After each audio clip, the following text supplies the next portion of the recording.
solar fields with the landscape design that the neighbors approve. And we are already in the adjoining neighborhoods talking to the neighbors about the assessments for their energy efficiency in their homes. In this state right now, there is a terrible debate raging on. In the state of Michigan, they've allowed the Public Service Commission to override every local community and install solar fields. And a lot of the communities are very angry. In Detroit, the neighbors made the decision. We only went to areas where the neighbors overwhelmingly signed petition and asked us. We drew boundaries drawn up by the neighbors, and we're doing landscaping and improvements in the surrounding areas in areas drawn up by the neighbors. This is a neighborhood-driven project that is going to power 127 city buildings by using formerly blighted property. And so I wanted to be here to celebrate with the two new neighborhoods. You're going to hear from the folks who live here who have a far more interesting story than I do. But before I do that, I need to turn it over to the person who's been the head of the Green Task Force and has been pushing for renewable energy from the time he got on City Council, your City Councilman, Scott Benson.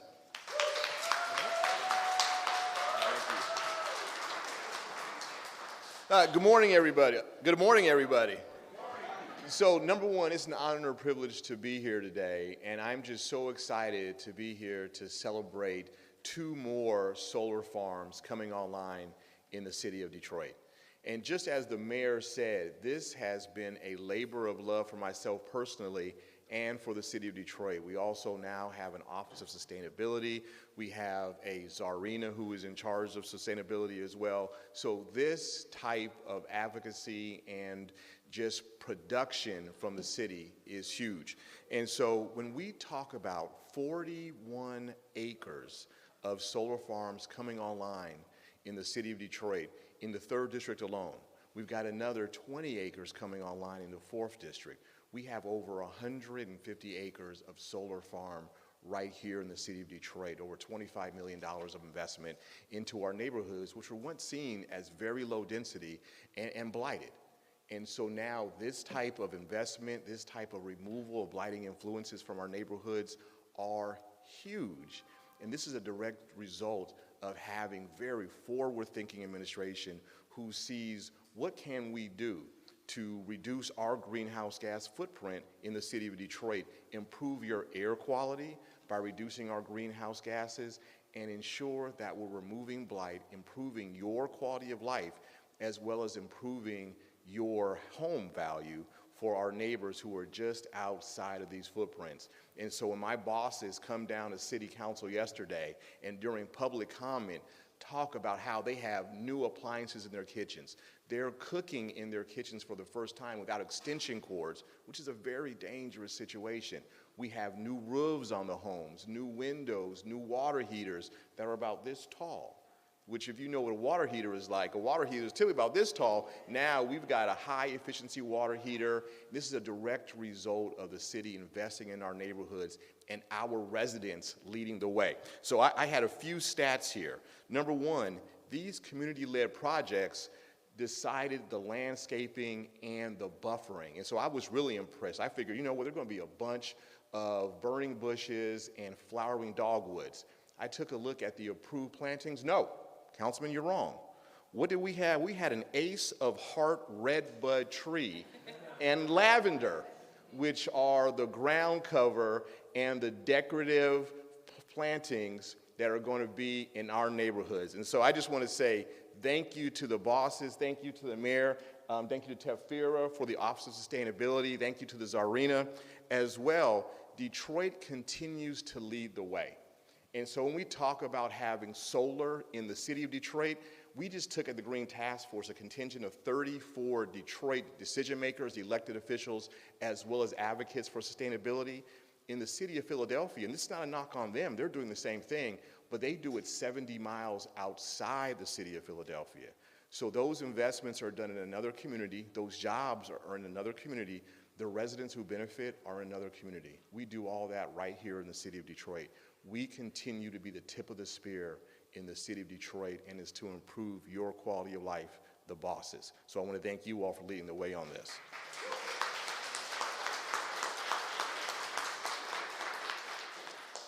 And then for me, this is just another example of how residency in the city of Detroit has its privileges. Ms. Tepfira? Yeah, thank you so much. Thank you so much. I want to introduce Miss Erin Harris here, who is now the director of the Department of Neighborhoods, after serving as deputy for so long. But her and her team really put in a lot of work to make sure that neighbors understood what was happening and were a part of this process and led this process. And so I want to bring you up, and she's going to introduce some neighbors so we can talk to them. Good morning, everybody. We truly did have fun at these meetings. It was really a great time to see residents. A lot of these residents had never come to community meetings. This is their first experience. And so for them to come to the meetings, and the mayor made it very clear that we wanted to make it up to them as to what goes in these areas. And so I think they really enjoyed that. So that was really fun. But before I get to the residents, I want to say a couple of thank yous. Definitely thank you to the Department of Neighborhood, my district managers, District 3, District 4, and District 2. They were extremely important in this process. We also brought on board solar coordinators, Jennifer and Megan. They help out. They give residents calls to get those assessments done, so we appreciate that. I want to also thank Matrix. They let us use their facility many times. And so we really appreciate that, Mr. Shelton. So thank you very much to the Matrix Center, Detroit Recovery Project. We had our Greenfield meetings at Detroit Recovery Project, so we thank them. Planning, could not have done this without planning. So that department really helped us out, and you're about to see the things that they created and helped us out with. And our NSPs, our Neighborhood Solar Partners. If you are here, just raise your hand, but we want to thank them. They were great. And we also want to thank our developers that are here. They came to every meeting. They listened to residents. We really appreciated that, and I think the residents like that as well. So thank you to our developers. So before we get to the residents, which is most important, I want to take you through a couple of slides just to show you how this community engagement worked. This first slide just shows you our meetings that we had and the engagement that happened between our NSPs, our Neighborhood Solar Partners, and the residents. Next slide. So Greenfield Park, the exterior, so they were able to pick the landscape buffing type, the fence type, flat or decorative ring. So they were able to pick from a slew of options, and this is what they came up with in Greenfield Park. And this is what it will, oh, I'm sorry, I went a little fast. So this is the perennial gardens as well in Greenfield Park and their map that they picked out. This is the interior of the solar area. That's what it's gonna look like in Greenfield Park. And you have to excuse me, I think this is clover, but it's clover? Okay. See, I learned something at these meetings too. I had no clue what any of these things were. So next we have Houston-Whittier. These are their fence type that they picked, their landscape buffering as well. And just the overview of how it will look on the inside and how it will look on the outside as well. And this is their map of the area that the residents chose, the solar boundary area and the energy efficiency area, which is the red boundary.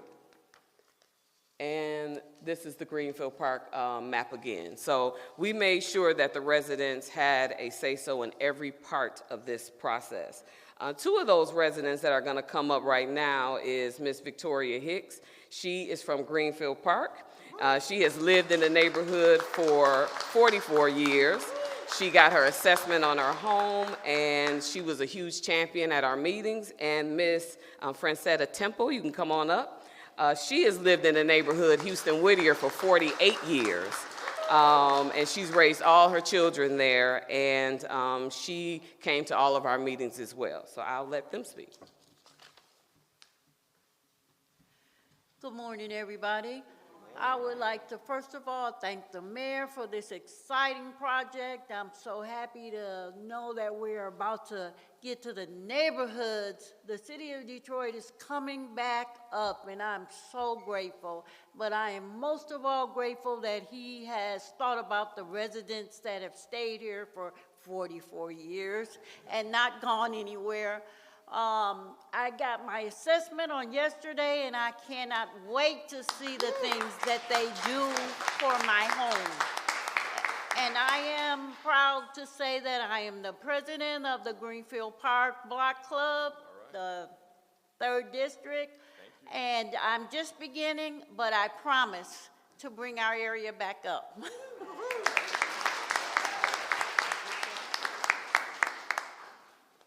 Hello, my name is Francetta Temple. I've been on Kilbourne since 1977. I am so glad that they decided to put these panels up because those houses that was supposed to have been tore down 25 years ago are gone. And I really thank you, Duggan, for everything and everybody. I really appreciate you guys. Thank you so much. And I did have my assessment yesterday. I'm just waiting on everything else. Thank you.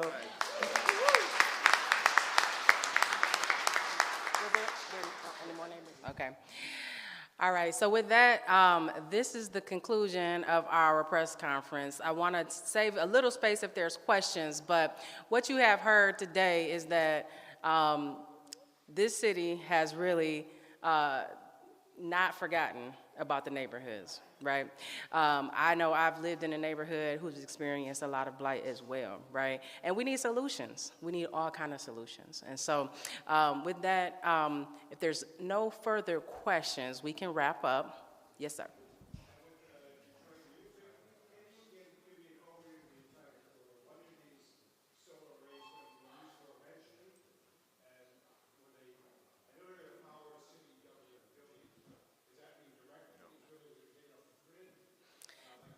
Yeah, Mayor, you want to take? Okay. The state of Michigan is power deficient, as everybody knows, when we have a windstorm in this state. We actually import 10 to 15% of our power. And so what we are doing is creating new energy that's the equivalent of what it would take to power 127 buildings. So we're not directly contracting from City Hall to the neighborhood. What we are doing is doing our share to increase the power supply in an environmentally appropriate way. And so we are producing 127 acres of how many megawatts of power? 31 megawatts of power being added to Michigan's grid. And I suspect that my successor in the mayor's office, if you hear from the reaction here, is going to take some other blighted area of the city and turn them into more power. And that's what we should be doing. You've got fights in this state where they're trying to tear up cornfields and the community doesn't want it. Let's go to areas where the community embraces this. So we're using the money from the power we're going to be selling to improve the neighbors' homes. What you heard the neighbors talk about, the assessments, the new windows, the new hot water heaters, the new furnaces. And that's what we're doing. We're building 31 megawatts of power from blighted property. Can you talk about how many properties you had to take over? Yeah. So phase one was 965 properties. That was 104 acres. That was the first three. We have 100% control. Phase two is 433 properties. In the moment, we have 86% control. We'll have all of it within a month. We had only, as I mentioned before, in phase two, only 11 owner-occupied houses in the entire 60 acres. It gives you a sense of how blighted this area is, and all 11 voluntarily sold. In the first phase, we had 21 owner-occupied houses. They've already all moved, and they're in their new homes. This is how efficiently that Tricia Stein and the team are doing running this project. And so I would encourage you, go out and randomly talk to people in the neighborhood, right? These folks are happy. They were in neighborhoods that have basically been watching blight for 20, 30, 40 years. And we came into the neighborhoods and said, those of you who stayed, let's invest in your houses and stabilize your neighborhood. And those blocks that are down to one house every block or two, that are basically illegal dump sites, let's create power for the state of Michigan and for the city of Detroit. That's what we've done. There were about half a dozen people still here recently unhappy with the process. Maybe they didn't give enough time, or maybe I think they were renters who Okay, I'd have to hear the individual case. The renters got 18 months rent. So Tricia, why don't you speak to any individual case? Yeah, of course. Good morning, Tricia Stein, Chief Strategy Officer for the Mayor. Happy to talk about any individual addresses that you're looking for, but we did work with all of the renters and the homeowners, as the Mayor spoke, and relocated them. Everyone in the first 3 areas are relocated, are in new property. Over 70% of them stayed in the city of Detroit, so it wasn't a requirement, but they chose to stay in the city of Detroit, which was very important to us and City Council. And so we have worked with folks and met them where they are to then get them relocated and then to get them compensation as well. If you've got an individual case, we'll be able to get you an answer. I know we had somebody show up claiming that the city took their land, and the Corporation Council pointed out the treasurer had foreclosed on it ahead of time. So you get these kinds of stories. Now, every single owner-occupant negotiated the agreement with us. If they didn't voluntarily agree, we drew the boundary around them. There were some landlords who wanted more money than what they were offered, although the vast majority of those have been worked out. We had some vacant land speculators who were hoping to get some large check, who instead got fair market value. And as far as I was concerned, they were treated fairly. So if you got an individual case where somebody's treated unfairly, Tricia can get you the details, but you can hear from the neighbors here and just randomly talk to them. The great majority of people in this community are extremely pleased with the way this whole process, aren't they? Hey. Anything else?